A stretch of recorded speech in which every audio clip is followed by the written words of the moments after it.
ಸಮಾಜ ಸೇವಕ, retired engineer. ನಾನು ಉರಿಗಂಪೇಟೆಯಲ್ಲಿ ವಾಸ ಆಗಿರ್ತೀನಿ. ಇಲ್ಲಿ ಬಂದ್ಬಿಟ್ಟು ನಮ್ಮ ಉರಿಗಂಪೇಟೆಯಲ್ಲಿ ಒಂದು ಆಸ್ಪತ್ರೆ ಇದೆ, ಇಲ್ಲಿ ಪ್ರೈಮರಿ ಹೆಲ್ತ್ ಸೆಂಟರ್ ಅಂತೇಳಿ. ಅಲ್ಲಿ ಹಿಂಭಾಗ ಬಂದ್ಬಿಟ್ಟು ಸರ್ಕಾರಿ ಜಮೀನಿದೆ. ಆ ಜಮೀನು ಬಂದ್ಬಿಟ್ಟು ಪೂರ್ತಿಯ ಸರ್ವೆ ನಂಬರ್ 221 ಸರ್ವೆ ನಂಬರಲ್ಲಿ 3 ಎಕರೆ 33 ಗುಂಟೆ ಒಟ್ಟು ಟೋಟಲು ಆ ಲ್ಯಾಂಡು ಸರ್ಕಾರಿ ಜಮೀನು ಅಂತ ಪಾನಿಯಲ್ಲಿ ಇರ್ತದೆ. ಹಂಗೆ ಇದು ಇವಾಗ ಅದರಲ್ಲಿ ಈ ಗೌರ್ಮೆಂಟ್ ಪೊಲೀಸ್ ಸ್ಟೇಷನ್ ಒಂದು ಕಟ್ಟಿದ್ದಾರೆ. ಮತ್ತೆ ಬಂದ್ಬಿಟ್ಟು ಆಂಧ್ರ ಲೈನ್ ಅಂತೇಳಿ ಒಂದು 3 ಜನ ಬಡವರಿಗೆ ಅಂತ ಕೊಟ್ಟಿದ್ದಾರೆ. ಅದ ನಂತರ ಉರ್ದು ಸ್ಕೂಲ್ ಅಂತ ಇದೆ. ಆ ಉರ್ದು ಸ್ಕೂಲಲ್ಲಿ ಮೊದಲೇ ಒಂದು ಸ್ಕೂಲ್ ಇದೆ. ಅದು ಒಂದು 40 ಇತ್ತು ಅದಕ್ಕೆ ಆಸ್ ಪರ್ ಮ್ಯಾಪ್ ಪ್ರಕಾರ. ಈಗ 80 ತಗೊಂಡಿದ್ದಾರೆ ಅವರು. ಇರಲಿ ಪಾಪ, ಎಜುಕೇಷನ್ನು ಮಾಡ್ಕೊಳ್ಳಿ, ಮಕ್ಕಳು ಓದೋದು. ಆಲ್ರೆಡಿ ಈಗ ಸರ್ಕಾರಿ ಸ್ಕೂಲ್ ಇದೆ, ಇಲ್ಲಿ ಪ್ರೈಮರಿ ಸ್ಕೂಲ್ ಇದೆ, ಮಿಡ್ಲ್ ಸ್ಕೂಲ್ ಇದೆ, ಹೈಸ್ಕೂಲ್ ಇದೆ, ಕನ್ನಡ. ಇದು 70 ವರ್ಷದಿಂದ ಇದೆ, ನಮ್ಗೆ ಗೊತ್ತಿದೆ. ಹೀಗೆ ಅದು ಬಿಟ್ಟು ಇಲ್ಲಿ ಬಂದ್ಬಿಟ್ಟು ಬೇರೆ ಒಂದು ಉರ್ದು ಸ್ಕೂಲು ಕಟ್ಟಡ ಕಟ್ಟೋದಕ್ಕೆ ಒಂದು ಇದು ಮಾಡಿ ಕಟ್ಟಡವನ್ನು ಕಟ್ಟಿದ್ದಾರೆ. ಅದು ನಮಗೇನು ಅಭ್ಯಂತರ ಇಲ್ಲ, ಕಟ್ಟಲಿ, ಎಜುಕೇಷನ್ ಅಂತ ಬಿಟ್ಬಿಟ್ಟಿದ್ವಿ. ಇದು ಬಂದ್ಬಿಟ್ಟು ಮೊದಲು ಇದು ಆದೇಶ ತಗೊಂಡ್ಬಂದಿದ್ದಾರೆ. ನಾನು ಆಸ್ ಎ ಒಂದು ಸಮಾಜ ಸೇವಕರಾಗಿದ್ದು ನಾವು ಈ ಊರಲ್ಲಿ ಇದ್ದುಕೊಂಡು ನಮಗೆ ಈ ಥರ ಬಂದ್ಬಿಟ್ಟು ಇಲ್ಲಿ ಸುನೀಲ್ ಅಂತೇಳಿ ನಮ್ಮ ತಾಲೂಕು ಹೆಲ್ತ್ ಆಫೀಸರ್ ಒಬ್ಬರು ಇದ್ದರು.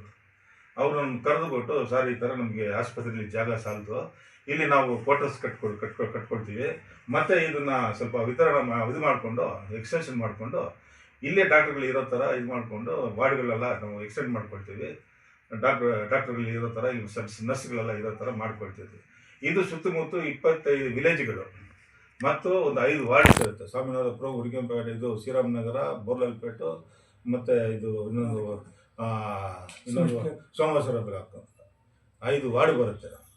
ಈ 5 ಇಷ್ಟು ಒಂದು ಜನಗಳಿಗೆ ಸೇವೆಗೆ ಇದು ಈ ಆಸ್ಪತ್ರೆ ಇದೆ. ಈ ಆಸ್ಪತ್ರೆಯಲ್ಲಿ ಮೆಟರ್ನಿಟಿ ಆಗಿಬಿಟ್ಟಿದೆ. ಈಗ ಹೆರಿಗೆ ಎಲ್ಲ ಇಲ್ಲೇ ಮಾಡ್ತಾರೆ, ಅಲ್ಲಿ ಹೋಗೋದಿಲ್ಲ ಯಾರು ಜನ, ಇಲ್ಲೇ ಬರ್ತಾರೆ. ಇಲ್ಲಿ ಅಶೋಕನಗರ ಇರೋರಾಗಲಿ, ಶ್ರೀರಾಮಪುರಂ ಆಗಲಿ, ಇಲ್ಲೇ ಇರೋರಾಗಲಿ ಎಲ್ಲನೂ ಇಲ್ಲೇ ಬರ್ತಾರೆ. ಸುನೀಲ್ ಅವರು ನಮಗೆ ಲೆಟ್ರ್ ಕೊಟ್ಟರು, DHO ಈ ಥರ ಬಂದ್ಬಿಟ್ಟು MLA ಕೊಟ್ಟಿದ್ದಾರೆ, MP ಕೊಟ್ಟಿದ್ದಾರೆ. ಕೊಟ್ಟರು, ನಮ್ಮ ಫಾಲೋಅಪ್ ಮಾಡಿ ಸ್ವಲ್ಪ ಮಾಡಿಕೊಡಿ ಅಂತ ಹೇಳಿದ್ರು. ಆಯ್ತು ಸರ್ ಮಾಡಿಕೊಡೋಣ ಅಂತೇಳಿ ನಾವು 2000 ಇಸ್ವಿಯಿಂದ ಇದನ್ನು ನಾವು ಪ್ರಯತ್ನಪಟ್ಟು ಇದನ್ನು ಜಿಲ್ಲಾಧಿಕಾರಿಗಳಿಗೆ ಅರ್ಜಿನ ಸಲ್ಲಿಸಿದ್ದೀವಿ. 22ರಲ್ಲಿ ಸಲ್ಲಿಸಿದೆ, 23ರಲ್ಲಿ ಸಲ್ಲಿಸಿದೆ, 24ರಲ್ಲಿ ಸಲ್ಲಿಸಿದೆ. ಎಲ್ಲನೂ ತಗೊಂಡು ಕಳಿಸಿ ನಮ್ಮ ತಹಸೀಲ್ದಾರ್ಗೆಲ್ಲ ಕೊಟ್ಟಿದ್ವಿ. ಕೊಟ್ಟ ನಂತರ ಇದು ಇನ್ನೂವರೆಗೂ ಅದ್ರ ಬಗ್ಗೆ ಇವರು ಯಾರು ಕ್ರಮ ತಗೊಂಡಿಲ್ಲ. ಈಗ ಈ 3 ಎಕರೆ 33 ಗುಂಟೆಯಲ್ಲಿ 1 ಎಕರೆ ಹೋಯ್ತು. ಅಲ್ಲಿ ಆಸ್ಪತ್ರೆ, ಇದು ಗೌರ್ಮೆಂಟ್ ಆಸ್ಪತ್ರೆ ಎಕ್ಸಿಸ್ಟಿಂಗ್ ಇರೋದು, ಪೊಲೀಸ್ ಸ್ಟೇಷನು, ಆಂಧ್ರ ಲೈನ್. ಮಿಕ್ಕಿದ್ದು ಇವರು ಉರ್ದು ಸ್ಕೂಲ್ಗೆ 20 ಗುಂಟೆ ಕೊಟ್ಟಿದ್ದಾರೆ. ಆಲ್ರೆಡಿ ಒಂದು ಉರ್ದು ಸ್ಕೂಲ್ ಇದೆ, ಇದರಲ್ಲಿ ಮತ್ತೆ ಬಂದ್ಬಿಟ್ಟು ಇವ್ರಿಗೆ 20 ಗುಂಟೆ ಕೊಟ್ಟಿದ್ದಾರೆ ಮಾಡಲಿ. ಈಗ ಮತ್ತೆ ಅದನ್ನು ಬಿಟ್ಟು ಈಗ ಬೇರೆ ಬಂದ್ಬಿಟ್ಟು ಪಕ್ಕದಲ್ಲಿ ಇರೋದು ಒಂದು ಎಲ್ಲ ಸೇರಿ ಈಗ ಮತ್ತೆ 2 ಗುಂಟೆ 33 ಇತ್ತಲ್ಲ, 20 ಗುಂಟೆ ಕೊಟ್ಟಾದ್ಮೇಲೆ ಈಗ ಇರೋದು 1 ಎಕರೆ 33 ಗುಂಟೆಗೆ ಖಾಲಿ ಜಾಗ ಇದೆ. ಅದನ್ನು ಇವರು ಎಂಗೇಜ್ಮೆಂಟ್ ಮಾಡ್ಕೊಳ್ಳೋಕ್ಕೆ ಗಲಾಟೆ ಇದು ಮಾಡಿಕೊಂಡು ಇದನ್ನು ಕೆಲಸಗಳು ಮಾಡೋದಕ್ಕೆ ಇವರು ಇದು ಮಾಡಿ ಎಲ್ಲ ಇದು ಮಾಡಿಕೊಂಡು ಇದು ನಾವು ತಹಸೀಲ್ದಾರ್ಗೆ ನಾವು ಇದು ಮಾಡಿದ್ವಿ, ಅಬ್ಜೆಕ್ಷನ್ ಮಾಡಿದ್ವಿ. ಈ ಥರ ನಾವು ಆಸ್ಪತ್ರೆಗೆ ಕೇಳಿದ್ದೀವಿ, ಇದು ಉರ್ದು ಸ್ಕೂಲ್ ಕೊಡ್ತಾ ಇದ್ದೀರಲ್ಲ, ಇದು ಉರ್ದು ಸ್ಕೂಲ್ ಥರ ಮಾಡ್ತಾ ಇದ್ದಾರೆ, ಇದನ್ನು ದಯಮಾಡಿ ನಿಲ್ಲಿಸಿ ನಮಗೆ ಆಸ್ಪತ್ರೆಗೆ ಕೊಡಿ, ಸಾರ್ವಜನಿಕರಿಗೆ ಒಳ್ಳೇದಾಗಲಿ ಅಂತ ದೃಷ್ಟಿಯಿಂದ ನಾವು ಇದನ್ನು ಮಾಡಿ ಅಂತೇಳಿ ನಾವು ಕೊಟ್ಟಿದ್ದೀವಿ ಇದನ್ನು ಅಂತೇಳಿ. ಅದು DC ಅವರು ನಮಗೆ ಇದು RT ಹಾಕಿದೆ. DC ಅವರು ಇದ್ರ ಬಗ್ಗೆ ಬಂದ್ಬಿಟ್ಟು ಕ್ರಮ ತಗೊಳ್ಳಿ, ವಹಿಸಿ ಇದನ್ನು ಕ್ರಮವನ್ನು ತಗೊಳ್ಳಿ ಅಂತೇಳಿ ತಹಸೀಲ್ದಾರ್ಗೆ ಬರೆದವೆ. 23ರಲ್ಲಿ ಕೊಟ್ಟಿದ್ದಾರೆ. ಸುಜಾತ ಅಂತ ಮೇಡಮ್ ಇದ್ದು, ಅವರು ಬಂದಿದ್ದನ್ನ ಏನು ಸ್ಪಾಟ್ ನೋಡಿಲ್ಲ, ಯಾವುದಿಲ್ಲ. ಈಗ ನಾಗವೇಣಿ ಅಂತ ಮೇಡಮ್ ಅಂತ ಬಂದಿದ್ದಾರೆ. ನೆನ್ನೆ ಅವ್ರ ಹತ್ರ ಮಾತಾಡಿದ್ದೀನಿ, ಈ ಥರ ಹೋಗಿ ಬರ್ತೀನಿ ಅಂತ ಹೇಳಿದ್ರು, ಸ್ಪಾಟ್ಗೆ ಬಂದು ನೋಡ್ತೀನಿ ಅಂತ ಹೇಳಿದ್ರು. ಇನ್ನೂರು ಬಂದಿಲ್ಲ. ಆದರೆ ನಮಗೆ ಈ 1 ಎಕರೆ 33 ಗುಂಟೆ ಏನಿದೆ ಅದನ್ನು ಸಾರ್ವಜನಿಕ ಆಸ್ಪತ್ರೆಗೆ ಕಟ್ಟಲಿಕ್ಕೆ ಕೊಡಬೇಕಂತೇಳಿ ನಮ್ಮ ಒಂದು ಕೋರಿಕೆ ಅಷ್ಟೇ, ಬೇರೆ ಏನು ನಮಗೇನು ಇದಿಲ್ಲ. ಇದು ಸರ್ಕಾರಿ ಜಮೀನು, ಆಸ್ ಪರ್ ಪಾನಿ ಪ್ರಕಾರ ಇದು ಸರ್ಕಾರಿ ಜಮೀನು ಅಂತ ಇದೆ. ಆಮೇಲೆ ಇನ್ನೊಬ್ಬರು ಇದ್ರ ಮೇಲೆ ಬಂದ್ಬಿಟ್ಟು ಇನ್ನೊಬ್ಬರು ಸರ್ ಒಂದು ಯಾರೋ ಒಬ್ಬರು ಏನಪ್ಪ ಅವ್ರ ಹೆಸರು ಸತೀಶ್ ಅಂತೇಳಿ, ಅವ್ರಿಗೆ ಸಮಾಜ ಸೇವಕರು, ಅವ್ರು ಬೇರೆ ಒಂದು ಕೋರ್ಟ್ ಕೇಸ್ ಹಾಕಿದ್ದಾರೆ. ಈ ಥರ ಬಂದ್ಬಿಟ್ಟು ಇದು ಸ್ಟೇ ಕೊಡಿ ಇದನ್ನು ಅಂತೇಳಿ. ಸ್ಟೇಗೆ ಬಂದ್ಬಿಟ್ಟು ಸ್ಟೇ ಕೊಡಲಿಲ್ಲ, ಇದು ಕೇಸ್ ಕನ್ವರ್ಟ್ ಆಗಿಬಿಟ್ಟಿದೆ. ಇದು ನಮ್ಮ ಹತ್ರ ಕಾಪಿ ಇದೆ, ಈ ಥರ ಆಗಿದೆ. ಇದನ್ನು ಇದು ಮಾಡಿ ನಮಗೆ ಆಸ್ಪತ್ರೆಗೆ ಕೊಡಬೇಕಂತೇಳಿ ಅವರು ಕೇಳಿದ್ದಾರೆ. ಅದಾದ ನಂತರ ಇನ್ನೊಬ್ಬರು ಇದು ಪ್ರೈವೇಟ್ ಪಾರ್ಟಿ ಅವ್ರು ಯಾರೋ ಬಂದ್ಬಿಟ್ಟು ಒಂದು ಕೇಸ್ ಹಾಕಿ ಬೋರ್ಡ್ ಹಾಕಿ ಇದು ನಮ್ಮದು ಲ್ಯಾಂಡ್ ಇದೆ ಅಂತೇಳಿ ಅದು ಲ್ಯಾಂಡ್ ಹಾಕಿದೆ, ಇದು ಬೋರ್ಡ್ ಹಾಕ್ಬಿಟ್ಟು ಹೋಗಿದ್ದಾರೆ. ಈಗ ನಾನು ಹೇಳೋದೇನೆಂದರೆ, ನಾವು ಇಷ್ಟೆಲ್ಲ ಮಾಡಿ ಇಷ್ಟೆಲ್ಲ ನಾವು ಕೊಟ್ಟು ಅರ್ಜಿಗಳು ಕೊಟ್ಟು ಸಲ್ಲಿಸಿ ಎಲ್ಲನೂ ಮಾಡಿದ್ರು ಸಹ ನಮಗೆ ಆರ್ ಟಿ ಐಯಿಂದ ಡಿ ಸಿ ಅವರು ನಮಗೆ ಆದೇಶ ಕೊಟ್ಟಿದ್ದಾರೆ, ಈ ಥರ ಬಂದ್ಬಿಟ್ಟು ಕ್ರಮ ತಿಳಿಸಿ ಇದನ್ನು ಆಸ್ಪತ್ರೆಗೆ ಕೊಡಬೇಕಂತೇಳಿ ಇದನ್ನು ಕೊಡಬೇಕಂತೇಳಿ ಅವರು ಆದೇಶ ನಮ್ಗೆ ಕೊಟ್ಟಿದ್ದಾರೆ. ಆರ್ ಟಿ ಐಗೆ ನಮಗೂ ಲೆಟ್ರ್, ಇದು ಸೋಷಿಯಲ್ ವರ್ಕರ್ಗೆ ನಮಗೆ ನಮ್ಗೆ ಲೆಟ್ರ್ ಕೊಟ್ಟಿದ್ದಾರೆ. ಆ ಲೆಟ್ರನ್ನ ತೊಗೊಂಡೋಗಿ ನಮ್ಮ ತಹಸೀಲ್ದಾರ್ ಅವ್ರಿಗೆ ನೆನ್ನೆ ಕೊಟ್ಟಿದ್ದೀನಿ. ಆದ್ರೂ ಮೇಡಮ್ ಅವ್ರು ಬರ್ತೀನಿ ಅಂತ ಹೇಳಿದ್ರು, ಇನ್ನೂ ಬಂದಿಲ್ಲ. ಆದರೆ ಇದನ್ನು ಕೆಲಸನ ನಿಲ್ಲಿಸೋಕ್ಕೆ ಅವ್ರು ಹೆಡ್ ಮಾಸ್ಟ್ರಿಗೆ ಅವ್ರು ವಹಿಸಿದ್ದಾರೆ. ಆ ಹೆಡ್ ಮಾಸ್ಟ್ರಿಗೆ ಮಾತಾಡಿದ್ರೆ, ಇಲ್ಲ ನೀವ್ಯಾರು ಕೇಳೋಕ್ಕೆ, ನಮಗೆ ಅದು ನಿಮಗೆ ಸಂಬಂಧ ಇಲ್ಲ, ಅದು ಸರ್ಕಾರಿ ಜಮೀನು, ಸ್ಕೂಲ್ ಅವ್ರು ಕಟ್ಟೋದಕ್ಕೆ ನಮಗೆ ಇದು ಇದೆ, ಕಟ್ತಾ ಇದೀವಿ ಅಂತೇಳಿ ಅದು ನಿನ್ನೆ ವರ್ಕ್ ಎಲ್ಲ ಶುರು ಮಾಡ್ತಾಯಿದ್ವಿ. JCB ಎಲ್ಲ ಇತ್ತು, ಅದರ ಮೊನ್ನೆ ಅವರ ರೆವಿನ್ಯೂ ಇನ್ಸ್ಪೆಕ್ಟರ್ ತಾಲೂಕು ಅವ್ರು ಬಂದ್ಬಿಟ್ಟು ಇದನ್ನು ಸ್ಟಾಪ್ ಮಾಡ್ಬೋದು. ಮತ್ತೆ ನಿನ್ನೆ ಸಾಯಂಕಾಲ 6 ಗಂಟೆ ಸಮಯದಲ್ಲಿ ಸ್ಟಾರ್ಟ್ ಮಾಡಿದ್ದಾರೆ. ಅದಕ್ಕೆ ನಮಗೆ ಇದನ್ನು ಬಂದ್ಬಿಟ್ಟು ಇದಕ್ಕೆ ಯಾರು ಸಹ ಇದು ರಾಜಕಾರಣಿಗಳು ಅಥವಾ ಇಲ್ಲಿರೋ MLA ಎಲ್ಲರಿಗೂ ಕೊಟ್ಟಿದ್ದೀವಿ, ಅವ್ರದ್ದು ವಿಷಯ ಗೊತ್ತಿದೆ. ಆದ್ರೂ MP ಲೆಟ್ರ್ ಕೊಟ್ಟಿದ್ದೀವಿ. MP ಬಂದ್ಬಿಟ್ಟು ಅವ್ರ ಪೀರಿಯಡಲ್ಲಿ ಅವರು MP ಬಂದ್ಬಿಟ್ಟು ಇದು ಸಹ ಇವರಿಗೆ ಫ್ಯಾಮಿಲಿ ವೆಲ್ಫೇರ್ ಅವ್ರಿಗೆ ಒಂದು ಲೆಟ್ರ್ ಬರೆದ್ರು, ಕಂದಾಯ ಸಚಿವರಿಗೂ ಲೆಟ್ರ್ ಕೊಟ್ಟರು, ಇದು ಜಮೀನ ಬಂದ್ಬಿಟ್ಟು ಇವ್ರು ಕೊಡಬೇಕಂತೇಳಿ. ಅದನ್ನು ಇದನ್ನು ಲೆಟ್ರ್ DC ಅವ್ರಿಗೆ ಕೊಟ್ಟಿದ್ದೀವಿ, ಆ ಕಾಪಿನೂ ಕೊಟ್ಟರು ಸಹ ಇನ್ನೂವರೆಗೂ ಇದ್ರ ಬಗ್ಗೆ ಯಾವ ಕ್ರಮವನ್ನು ತೆಗೆದುಕೊಂಡಿಲ್ಲ, ಇದು ಮಾಡಿಲ್ಲ. ಇದನ್ನು ಎಂಕರೇಜ್ಮೆಂಟ್ ಮಾಡಿಕೊಂಡು ಇದನ್ನು ಪೂರ್ತಿ ಇದು ಮಾಡ್ಕೊಂಡು ಇದು ಮಾಡಿದ್ದಾರೆ. ಆಮೇಲೆ ಅಲ್ಲಿ ಹಿಂಗೆ ಇನ್ನೂ ಸ್ವಲ್ಪ ಜಾಗ ಇದೆ, ಅದರಲ್ಲಿ ಏನೋ ತೋಟ ಮಾಡ್ಕೊಂಡು ಮನೆ ಕಟ್ಕೊಂಡ್ಬಿಟ್ಟಿದ್ದಾರೆ, ಒಂದು 5 ಅಂಗಡಿಗಳು ಕಟ್ಕೊಂಡ್ಬಿಟ್ಟಿದ್ದಾರೆ. ಮತ್ತು ಈ ಸಬಡಿಗಳು ಒಂದು 100 ಸಬಡಿಗಳು ಮುಂದೆ ಹಾಕ್ಕೊಂಡ್ಬಿಟ್ಟಿದ್ದಾರೆ. ಅದು ಯಾರಾಗಿದ್ದಾರೆ ಅಂತ ನಮ್ಗೆ ಗೊತ್ತಿಲ್ಲ. ನಾವು ಕೇಳ್ತಾ ಇರೋದು, ನಮಗೆ ಬೇರೆ ಯಾವುದು ಉದ್ದೇಶದಿಂದ ನಾವು ಇದು ಮಾಡ್ತಾ ಇಲ್ಲ. ನಾವು ಕೇಳ್ತಾ ಇರೋದು ಆಸ್ಪತ್ರೆಗೆ ಜಾಗ ಕೊಡಿ. ಅವರು ಜಾಗ ಕೊಟ್ಟರೆ ಅವ್ರು ಏನು ಆಸ್ಪತ್ರೆ ಇದು ಮಾಡ್ತಾರೆ, ಎಕ್ಸ್ಟೆಂಡ್ ಮಾಡ್ಕೊಳ್ತಾರೆ, ಮತ್ತೆ ಕ್ವಾರ್ಟರ್ಸ್ ಕಟ್ಕೊಳ್ತೀನಿ ಅಂತ ಹೇಳ್ತಾ ಇದ್ದಾರೆ. ಅದಕ್ಕೆ ಅವ್ರು ಫಾಲೋಅಪ್ ಮಾಡೋಕ್ಕಾಗಲಿಲ್ಲ. ನಮಗೆ ಅದನ್ನು ಹೇಳಿದ್ರು, ಆ ಸುನಿಲ್ ಅಂತೇಳಿ ನಮಗೆ ಲೆಟ್ರ್ ಕೊಟ್ಟರು. ಆ ಲೆಟ್ರ್ ಮೇಲೆ ನಾವು 5 ವರ್ಷದಿಂದ ಇದರ ಬಗ್ಗೆ ನಾವು ಇದು ಮಾಡಿ ಎಲ್ಲನೂ ಓಡಾಡ್ಕೊಂಡು ಮಾಡ್ತಾಯಿದ್ವಿ. ಇನ್ನೂವರೆಗೂ ಯಾವುದೇ ಕ್ರಮ ಜರುಗಿಸಿಲ್ಲ. ಅದರಿಂದ ದಯವಿಟ್ಟು DC ಅವರಾಗಲಿ ತಹಸೀಲ್ದಾರ್ ಅವರಾಗಲಿ ಇದನ್ನು ಸರ್ವೆ ಮಾಡಿ, ಎಷ್ಟಿದೆ ಜಮೀನು, ಎಷ್ಟು ಜಾಗ ಇದೆ, ಯಾರು ಕೊಟ್ಟಿದ್ದಾರೆ, ಮಿಕ್ಕಿದ ಎಷ್ಟಿದೆ, ಅದನ್ನು ನಮಗೆ ಆಸ್ಪತ್ರೆಗೆ ಕೊಡಬೇಕಂತೇಳಿ ನಮ್ಮ ಒಂದು ವಿನಂತಿ. ಬಾಬು ಅವರಿಗೆ, ಹ್ಯೂಮನ್ ರೈಟ್ಸ್ ಆಫ್ ಬಾಬು ಅವರಿಗೆ ನಾವು ವಿಷಯನ ತಿಳಿಸಿದ್ದೀವಿ. ಇದ್ರ ಬಗ್ಗೆ ಯಾರು ನಮ್ಮ ಮುಂದೆ ಬರ್ತಾ ಇಲ್ಲ, ದಯವಿಟ್ಟು ನೀವು ಬಂದು ಇದನ್ನು ಇದು ಮಾಡಿಕೊಡಿ ಅಂತೇಳಿ ನಮ್ಮ ಹ್ಯೂಮನ್ ರೈಟ್ಸ್ ಬಾಬು ಅವರಿಗೆ ನಾವು ಹೇಳಿದ್ದೀವಿ. ಬಾಬು ಬಂದಿದ್ದಾರೆ, ಅವ್ರಿಗೂ ಇದ್ರ ಬಗ್ಗೆ ಇದು ಹೇಳ್ತಾರೆ. ಈ DC ಅವ್ರಿಗೂ ತಹಸೀಲ್ದಾರ್ ಹೇಳಿ ಇದನ್ನು ಮಾಡಿಕೊಟ್ರೆ ಈ ಜನಗಳಿಗೆ ಅನುಕೂಲ ಆಗಲಿ ಅನ್ನೋ ಉದ್ದೇಶದಿಂದ ಹೇಳ್ತಾ ಇದ್ದೀವಿ ಅಂತೇಳಿ ನಾನು ಇದನ್ನು ಮುಗಿಸ್ತೀವಿ. Thank you.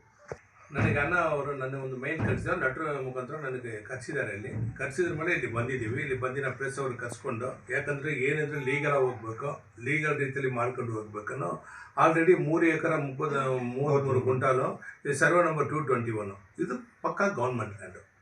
ಗೌರ್ಮೆಂಟ್ ಲ್ಯಾಂಡಲ್ಲಿ ಯಾರ್ಯಾರು ಕೊಟ್ಟಿದ್ದೀರಾ ನೀವು, ನಿಮ್ಮ ಪ್ರಕಾರ ಸ್ಕೂಲ್ ಇದೆ, ಎಜುಕೇಷನ್ಗೆ ನಾವು ಯಾವ ಅಡಾಪ್ಟ್ ಬರಲ್ಲ, ಎಜುಕೇಷನ್ ಕಂಟಿನ್ಯೂ ಆಗಲಿ, ನಮ್ಗೆ ಹೆಲ್ತ್ ಡಿಪಾರ್ಟ್ಮೆಂಟ್ ಇದೆ, ಅಲ್ಲಿ ಪೊಲೀಸ್ ಇದು ಕೊಟ್ಟಿದ್ದೀರಾ, ಅಲ್ಲಿ ಒಂದು ಆಂಧ್ರ ಲೈನ್ ಒಂದಿದೆ, ಅದಕ್ಕೆ ಒಂದು ಮನೆಗೆ ಕೊಟ್ಟಿದ್ದೀರಾ, ಸಂತೋಷ. ಇಲ್ಲಿ ಮಿಕ್ಕಿದು ಬಂದು 1 ಎಕರೆ 33 ಗುಂಟಾಲಿದೆ. ಇದು ಗೌರ್ಮೆಂಟ್ ಲ್ಯಾಂಡ್. ಈ ಗೌರ್ಮೆಂಟ್ ಲ್ಯಾಂಡ್ಗೆ ಒಬ್ಬರು ಕೇಸ್ ಹಾಕೋದು ಫಸ್ಟ್ ಆಫ್ ಆಲ್ ಪಾಲ್ಟ್, ಅಲ್ಲಿ ಮನೆ ಕಟ್ಟೋದು ಫಸ್ಟ್ ಆಫ್ ಆಲ್ ಪಾಲ್ಟ್. ಗೌರ್ಮೆಂಟ್ ಲ್ಯಾಂಡ್ಗೆ ನಿಮ್ಮ ಆದೇಶ ಏನು DC ಸರ್ ಏನಾದ್ರು ರೆಕಾರ್ಡ್ ಮಾಡಿಕೊಟ್ಟಿದ್ದಾರಾ, ಇಲ್ಲ ತಹಸೀಲ್ದಾರ್ ಮೇಡಮ್ಮು ಇಲ್ಲಿ KGF ರೆಕಾರ್ಡ್ ಮಾಡಿಕೊಟ್ಟಿದ್ದಾರಾ, ರೆವಿನ್ಯೂ ಡಿಪಾರ್ಟ್ಮೆಂಟ್ ರೆವಿನ್ಯೂ RA ಆ ರೆವಿನ್ಯೂ ವಿಲೇಜ್ ಸೆಕ್ರೆಟರಿ ಏನು ಮಾಡಿದ್ದಾರೆ, ಯಾರೂ ರೆಕಾರ್ಡ್ ಮಾಡಿಲ್ಲ. ಸ್ಟಿಲ್ ಆನ್ ಡೆಟ್ ಪಾನಿಯಲ್ಲಿ ಬರೋದು ಗೌರ್ಮೆಂಟ್ ಲ್ಯಾಂಡ್ 3 ಎಕರೆ 33 ಗುಂಟಾಲು. ಅದು 2 ಎಕರೆ ಓಕೆ, ಏನು ಯಾವ ರೀತಿಯಲ್ಲಿ ಮಾಡಿಬಿಟ್ಟಿದ್ರೆ ಓಕೆ. ನೆಕ್ಸ್ಟ್ ಲೋಕಾಯುಕ್ತ ಕೂಡ ಕರ್ಸೋಣ, ಅಲ್ಲಿ ಡೈರೆಕ್ಟಾ ಲೋಕಾಯುಕ್ತ ಜಡ್ಜಿ ಬರ್ತಾರೆ, ಅವ್ರು ಡೈರೆಕ್ಟ್ ಸ್ಪಾಟಿಗೆ ಕರ್ಸೋಣ. 3 ಎಕರೆ 33 ಗುಂಟಾಲಲ್ಲಿ ಏನಾಯ್ತು ಸಾಹೇಬ್ರೆ, ಇಲ್ಲಿ ಹಿಂಗೆ ಮಾಡಿಬಿಟ್ಟಿದ್ದಾರೆ. ಗೌರ್ಮೆಂಟ್ ಲ್ಯಾಂಡ್ ಯಾರು ಕೊಡೋಕ್ಕೆ ಪಾಸಿಬಲ್ ಆಗುತ್ತೆ, ಯಾಕೆ ಕೊಡ್ತಾರೆ ಇವರು, ಆಮೇಲೆ ಚೆಕ್ ಮಾಡ್ಕೊಳ್ಳೋಣ. ಇಲ್ಲಿ 1 ಎಕರೆ 33 ಗುಂಟಾಲ್ ಅನ್ನ ಅವ್ರು ಕೇಳ್ತಾ ಇರೋದು, ಇಲ್ಲಿಯೇ ವಾಸ ಆಗಿದ್ದಾರೆ. ಹೆಲ್ತ್ ಡಿಪಾರ್ಟ್ಮೆಂಟ್ ಮುಂಚೆ ಬಂದು ತಾಲೂಕು ಹೆಲ್ತ್ ಇನ್ಸ್ಪೆಕ್ಟರ್ ಸುನೀಲ್ ಕುಮಾರ್ ಅವ್ರು ಡಾಕ್ಟ್ರು, ಅವ್ರು ಇಲ್ಲಿ ಬಂದು 25 ವಿಲೇಜ್ಗಳು ಬರುತ್ತೆ. ಇಲ್ಲಿ ಹೆಲ್ತ್ ಡಿಪಾರ್ಟ್ಮೆಂಟ್ ನನ್ನ ಮನೆವೇ KGF MLAಗೆ. ಇಲ್ಲಿ ಹೆಲ್ತ್ ಡಿಪಾರ್ಟ್ಮೆಂಟ್ ತುಂಬ ವೀಕಲ್ಲಿದೆ, ಅಲ್ಲಿ ಫಿಸಿಷಿಯನ್ ಇಲ್ಲ. ಇಲ್ಲಿ ಒಂದಿದೆ, ನಿಮ್ಮ ಕಡೆಯಿಂದ ಸ್ಟ್ರಾಂಗ್ ಆಗಬೇಕಂದ್ರೆ ಇಲ್ಲಿ 1 ಎಕರೆ 33 ಗುಂಟಲ್ ಖಾಲಿ ಇದೆ. ಇದು ಟೇಕ್ ಓವರ್ ಮಾಡಿ ಹೆಲ್ತ್ ಡಿಪಾರ್ಟ್ಮೆಂಟ್ ದೊಡ್ಡದು ಮಾಡಿ, ಇಲ್ಲ KGF ಒಳ್ಳೆ ರೀತಿಯಲ್ಲಿ ಆಗಬೇಕು. ಯಾಕಂದರೆ MLA ಕೈಲಿ ಆಗುತ್ತೆ, ಯಾಕಂದರೆ ಖಾಲಿ ಇದ್ದರೆ ನಿಮ್ಗೆ ಇಲ್ಲಿ ಲ್ಯಾಂಡ್ ಖಾಲಿ ಇದ್ದರೆ ನೀವು ಮಾಡಬೇಕು. MLA ಅವರು ತಗೊಂಡು ಟೇಕ್ ಓವರ್ ಮಾಡಿ ಇಲ್ಲಿ ಹೆಲ್ತ್ ಡಿಪಾರ್ಟ್ಮೆಂಟ್ಗೆ ದೊಡ್ಡ ಬಿಲ್ಡಿಂಗ್ ಕಟ್ಟು, ಇನ್ನೂ ಇಲ್ಲಿ ಯಾಕೆ ಫೆಸಿಲಿಟಿ ಇಲ್ಲಿ ವಿಲೇಜ್ ಸುಮಾರು ವಿಲೇಜ್ಗಳು ಎಂಟ್ರ್ ಆಗುತ್ತೆ. ಇದು ಮಾಡಬೇಕು. ನಮ್ಮ ಹತ್ರ ನನ್ನ ಕಡೆಯಿಂದ ಏನು ಮಾಡ್ತೀವಿ, ನಮ್ಮ ಲೆಟ್ರ್ ಕಡೆಯಿಂದ ಡಿ ಸಿಗೆ ಲೆಟ್ರ್ ಕೊಡ್ತೀವಿ, ರೌಡಿ ಪ್ರಿನ್ಸಿಪಾಲ್ ಸೆಕ್ರೆಟರಿ ರೌಡಿ ಮಿನಿಸ್ಟ್ರಿಗೆ ಲೆಟ್ರ್ ಕೊಡ್ತೀವಿ, ತಹಸೀಲ್ದಾರ್ ಮೇಡಮ್ಗೆ. ಇದು ಯಾವ ರೀತಿಯಲ್ಲಿ ಯಾರಿಗೆ ಇಲ್ಲಿ ಲ್ಯಾಂಡ್ಗಳು ಕೊಟ್ಟಿದ್ದೀರಾ ನಮ್ಗೆ ಕೇಳಬೇಕಲ್ಲ, ಗೊತ್ತಾಗಬೇಕಲ್ಲ. 3 ಎಕರೆ 33 ಗುಂಟಲ್ ಗೌರ್ಮೆಂಟ್ ಲ್ಯಾಂಡ್ ಅದು ಮುಂಚೆ ಮಾಡಿಬಿಟ್ಟಿದ್ದಾರೆ. 2 ಎಕರೆ ಬಿಟ್ಟು ಇವತ್ತು 1 ಎಕರೆ 33 ಗುಂಟಲ್ ಖಾಲಿ ಇದೆ. ಇದಕ್ಕೆ ಅವರು ಬಂದು ಏನು ಆನ್ಸರ್ ಕೊಡ್ತಾರೆ, ಶಾರ್ಟ್ಲಿ ಲೆಟ್ರ್ ಕೊಟ್ಬಿಟ್ಟು ನಾವು ಇದು ಪರಿಶೀಲನೆ ಮಾಡ್ತೀವಿ. ಲೋಕಾಯುಕ್ತ ಲೆಟ್ರ್ ಕೊಡ್ತೀವಿ, ಡಿ ಸಿ ಕೊಡ್ತೀವಿ, ಪ್ರಿನ್ಸಿಪಾಲ್ ಸೆಕ್ರೆಟರಿ ಕೊಡ್ತೀವಿ, ಮಿನಿಸ್ಟ್ರಿಗೆ ಕೊಡ್ತೀವಿ, ಕೃಷ್ಣ ಬೈರೇಗೌಡ ಸಾರ್ಗೆ ಕೊಡ್ತೀವಿ. ಕೊಟ್ಬಿಟ್ಟು ಇಲ್ಲಿ ಕರ್ಸೋಣ. MLA ಮೇಡಮ್ಗೊಂದು ಆಸ್ ಯೂಸ್ ಲೆಟ್ರ್ ಅವ್ರಿಗೆ ಡೈರೆಕ್ಟಾಗಿ ಹೇಳ್ತಾರೆ. MLAಗೆ ಸಲ ಒಳ್ಳೆ ಕೆಲಸಗಳು ಮಾಡ್ತಾ ಇದ್ರೆ MLA ಮೇಡಮ್ ಇದು ಟೇಕ್ ಓವರ್ ಮಾಡಬೇಕು ನನ್ನ ಮುಖಾಂತರ ಕೇಳ್ತಾ ಇದೀವಿ. ಜೈ ಹಿಂದ್, ಜೈ ಕರ್ನಾಟಕ.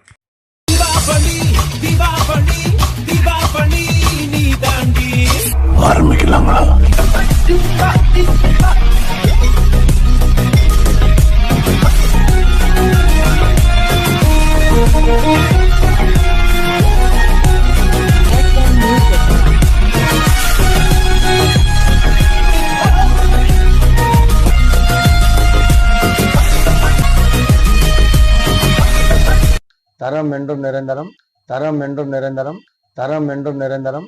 வாங்க.